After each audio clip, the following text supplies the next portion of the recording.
Okay, I'm not sure if you can hear me or not, but here is my Padlet. I love doing it.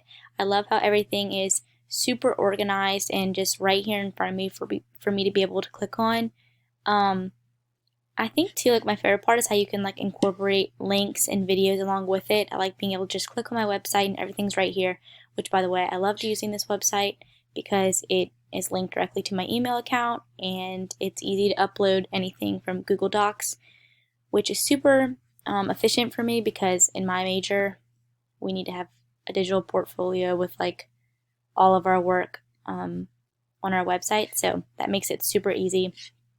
Here's my little biography. Not sure why my picture is so blurry for my fitness blog, but it's fine.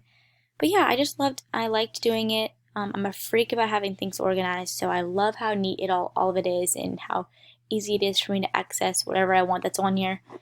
But yeah, that's really it. But Miss Evie, thank you so much for a great semester, and I wish we were able to see each other again just so we can have a proper goodbye. But I'm sure I'll see you again soon, especially when gymnastics season starts up. So, anyways, thank you so much, and I hope everyone has a great summer.